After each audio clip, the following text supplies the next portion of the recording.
इनकलाब के नारे में, इनकलाब के नारे में, हर एक लहू के कतरे में, इनकलाब के नारे में, इनकलाब के जंतर मंतरवरती आम्ही आत्ता आहोत आणि या संपूर्ण जंतर मंतरच्या गर्दीमध्ये तुम्हाला बहुसंख्य लोक मराठी दिसते. या आंदोलनाची जी काही वैशिष्ट्ये आहेत, विशेषतः मुलींचा सहभाग खूप आहे. आंदोलनाची भाषा जेनझीची आहे आणि इथं मराठी बहुसंख्येने दिसतात. हे पण एक तिसरं वैशिष्ट्य महाराष्ट्राच्या लोकांसाठी आवर्जून सांगितलं पाहिजे. अंधश्रद्धा निर्मूलन समितीचे काही कार्यकर्ते आत्ता माझ्यासोबत आहेत. संविधान प्रचारक समिती. का असं वाटलं की इथं आपण पोहोचलं पाहिजे जंतर मंतरवरती आणि कधीपासून आहात?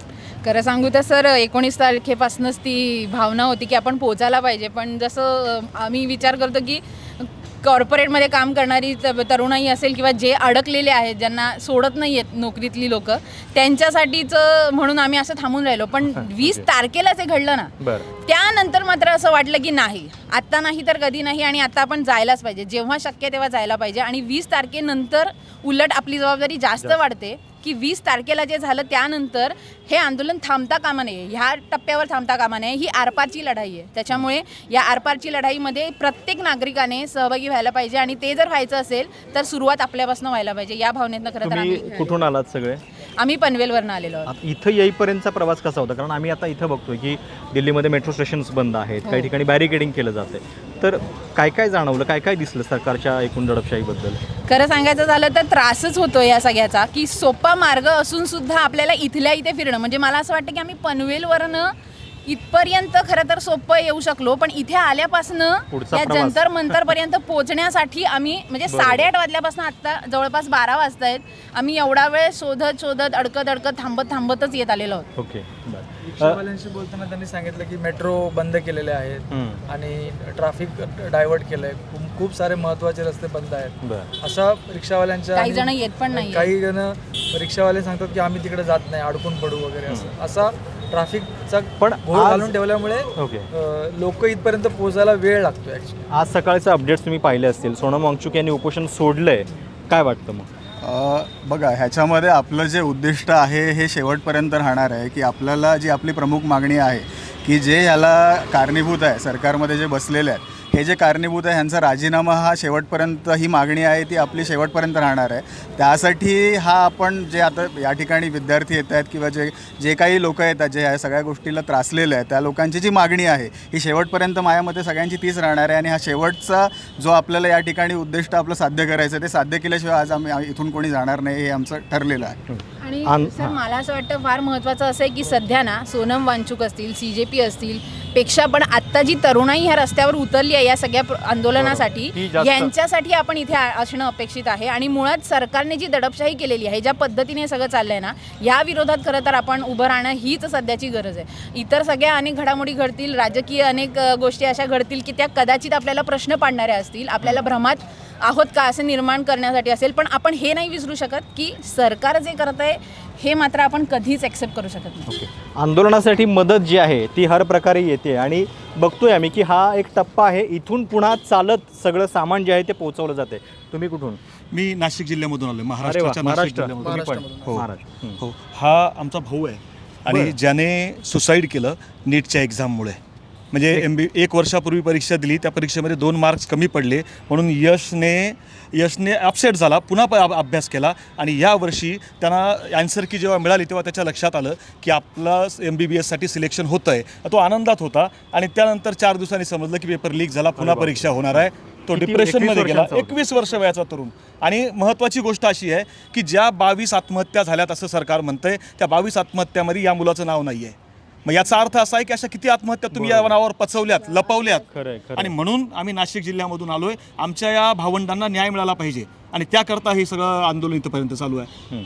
आज तुम्ही पोलिसांच्या माध्यमातून आमच्यावरती लाठी हल्ला केला असेल, आता उद्या आर्मी बोलवाल, पण आम्ही पण या देशाचे नागरिक आहोत ना. आम्हाला शिक्षणाचा अधिकार आमच्या संविधानाने दिला आहे आणि तो अधिकार हिसकावण्याचा कोणालाही अधिकार नाही. तेव्हा ना देशाच्या राष्ट्रपती पंतप्रधानांना सुद्धा नाही, कारण तो डॉक्टर बाबासाहेब आंबेडकरांनी आम्हाला हक्क दिलाय. बरोबर. शिक्षण हे आमचा अधिकार आहे आणि शिक्षणाकरता ही सगळी वेल एज्युकेटेड मुलं आहेत सर. खरं. मी MBA झालेलो आहे, हा इंजिनियर आहे. ही सगळी वेल एज्युकेटेड मुलं आम्ही इथे एवढ्या करता चालू आहे की आम्हाला आमचा हक्क मिळायला हवा आणि पेपर फुटीसारखे जे प्रकार होत आहेत या प्रकारांना कुठेतरी थांबवलं पाहिजे, त्याकरता हे आहे. खरं तर आम्ही तुमचंही ऋण व्यक्त करतो. तुम्हाला आम्ही आज नाही अनेक वर्षांपासून ओळखतो. शेतकऱ्यांचं आंदोलन ज्यावेळी दिल्लीमध्ये झालं त्या आंदोलनाच्या वेळेस सुद्धा आपण होतात. आम्ही त्याही वेळी आलो होतो. आम्ही शेतकऱ्यांची मुलं आहेत सगळी. नाशिक जिल्ह्यामधल्या देवळा तालुक्यामधली शेतकऱ्यांची मुलं आहेत. शेतकरी असो विद्यार्थी असो यांच्याकरता आपल्याला रस्त्यावर उतरावं लागेल आणि ज्या ज्यावेळी कोणी रस्त्यावर उतरून आंदोलन करत असेल त्यावेळी आम्ही दिल्ली असो काय जगातल्या कोणत्याही कोपऱ्यात येणार.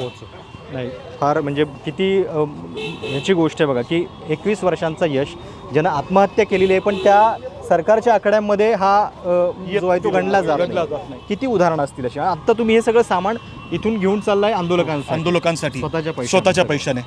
आमच्या भावंडांना उपाशी राहू द्यायचं नाही. भले सरकारने त्यांची नाकेबंदी केली असली, कितीही किलोमीटर पायी चालावं लागलं तरी आम्ही ते घेऊन जाणार, त्यांच्यापर्यंत पोहोच करणार आणि ते आंदोलन करताना त्यांच्यासोबत आम्ही उभं राहणार.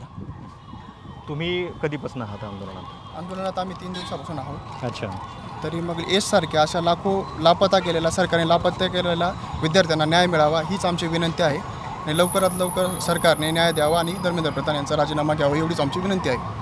तर हे आंदोलनामधलं महाराष्ट्र स्पिरिट आपण बघतोय की कुठूनही लोक येत आहेत, आंदोलनापर्यंत पोहोचत आहेत, मदतीसाठी तत्पर आहेत आणि यशसारख्या विद्यार्थ्यांचा हा जो लढा आहे म्हणजे खरं तर 21 वर्षाच्या मुलांना अशा पद्धतीनं परीक्षेच्या तणावातून आपला जीव गमावणं हे शिक्षण व्यवस्थेचं चित्र आपल्या काय झालेलं आहे हे दर्शवणारी गोष्ट आहे आणि सगळे विद्यार्थी जे आहेत ते याच कारणासाठी लढत आहेत.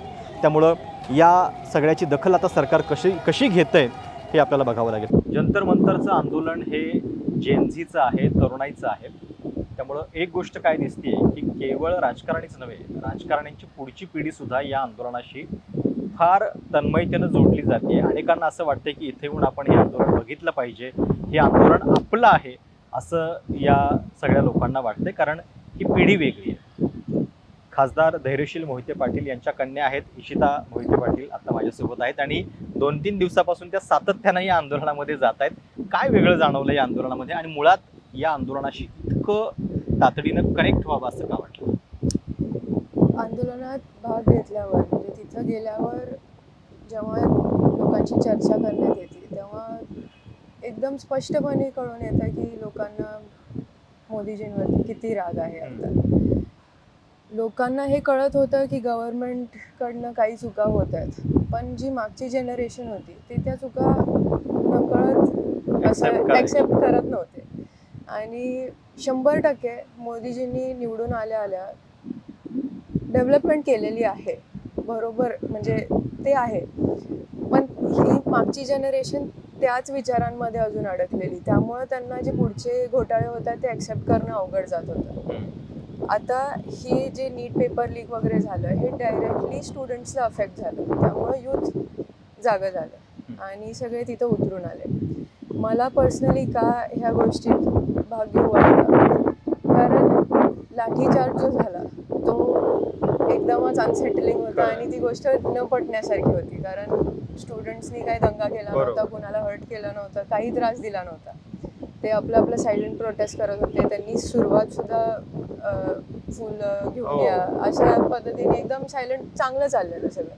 लाठीचार्ज केल्यामुळं सगळं बिघडलं आणि मला माहिती आहे की अजून जे लोक इथे ॲड होत आहेत आणि जे येत आहेत ते ह्या कारणामुळेच येत आहेत की जे लाठीचार्जमुळं जे त्रास दिलेला आहे तो कोणालाच पटत नाही आहे. सी आय बिलीव्ह सोशिओलॉजीचं बेसिक हे रूल आहे की कुठलीही पार्टी पीकवर राहणार नाही आहे इन अ डेमोक्रेसी. बरोबर. पार्टीचे राईज आणि फॉल हे 100% येणार आहेत आणि I think this is the time for BJP's fall.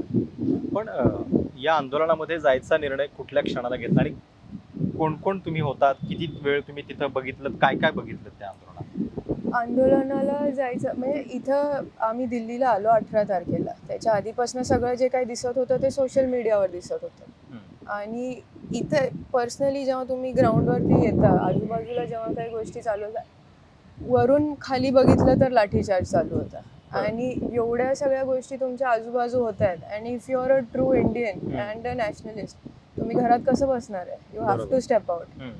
त्यामुळे मला जाऊ वाटलं. काय दिसलं आणि म्हणजे बरं म्हणजे मी पण एक पत्रकार म्हणून आंदोलन बघितलेले, शेतकरी आंदोलन बघितलं, खेळाडूंचं आंदोलन बघितलं, शाहीनबागचं आंदोलन बघितलं. या आंदोलनाची भाषा जी आहे हो. ती फार वेगळी आहे. तिथले पोस्टर्स असे आहेत की ते कदाचित ते तिथले आपण पोस्टर्स असे आहेत की आपण त्या गोष्टी म्हणजे बोलून पण दाखवू शकत नाही. Correct. आंदोलनात काय नारे लावले हे आपण उघड उघड सांगू नाही पण सांगू शकत नाही. शकत. तुम्ही म्हणणार की हे असं होतं आणि हो. व्हिडिओ दाखवणार आहे. यू कॅनॉट ओपनली पण टॉक अबाउट ही इट. या जनरेशनची भाषा आहे. This generation is filterless when it comes to. Filterless योग्य शब्द आहे. हो. आणि ती गोष्ट it can be positive, it can be negative. पण आत्ता हे जे सगळं व्हायला लागलंय त्यासाठी I think it is a good thing that they are filterless. जेव्हा या सगळ्या आंदोलनावरती म्हणजे राजकारण पण एका बाजूला चालू राहिलेलं आहे, काँग्रेसनं वेगळं आंदोलन केलं, आम आदमी पक्ष वेगळं राजकारण करते, तिथल्या मुलांची जी भाषा आहे त्याच्यामध्ये तुम्हाला काय दिसतंय की राजकारणाच्या पलीकडचा हा राग आहे? 100% राजकारणाच्या पलीकडचा हा राग आहे. This is not against a particular party or a particular minister. हे काही पर्सनल नाही आहे. This is what they are asking for is their right. त्यामुळे ह्यात काही आय डोंट थिंक म्हणजे ह्या ठिकाणी दुसरी पार्टी जरी असती तरी पण तेवढाच दंगा झाला असता याची खात्री मला आहे. पण मोदीजींच्या लोकप्रियतेबद्दल काय चित्र दिसतंय? बरीच नाही. पोस्टर्स आम्ही अशी पीपल बघितली. हेट हिम असं झालेलं आहे चित्र. म्हणजे त्यांनी केले 100%. मी हे सुद्धा सांगत आहे की आता असे पोस्ट यायला लागलेत जिथं जेनझी हे सुद्धा एक्सेप्ट करत आहे की आम्हीच मोदीला पुढे केलं. We were the ones who got him, we were the ones who supported BJP initially. First time voters असतील कदाचित काही, हो, आणि ते लोकं उघड उघड त्यांच्यावरती तर accept मोदींचा करतात. फार विश्वास होता. 100% पीपल आर एक्सेप्टिंग इट. आणि पण असं पण म्हणतात की now we realise this was not right. आणि एकूण सिस्टीम बद्दल जो अवेअरनेस आहे तो पण त्यांच्याकडे म्हणजे एक आमच्या किंवा जुन्या पिढीचं एक असं होतं की एक ठराविक लेबल लावली जात होती हो. की हे सोशल मीडिया पुरते हो. असतात, रस्त्यावरती उतरत नाहीत, हो, हो. यांना काही बाकीच्या सोशल गोष्टींचं पडलेलं नाहीये. त्या सगळ्या गोष्टी मोडीत काढल्या. नक्कीच रूल्स माहिती आहेत त्यांना, नियम रूल्स माहिती सांगतायत. आहेत, पीपल आर अवेअर. आणि ॲक्च्युली काय झालेलं आहे बिकॉज ऑफ टेक्नॉलॉजी कम्युनिकेशन खूप चांगलं झालेलं आहे आणि access to information has become easier.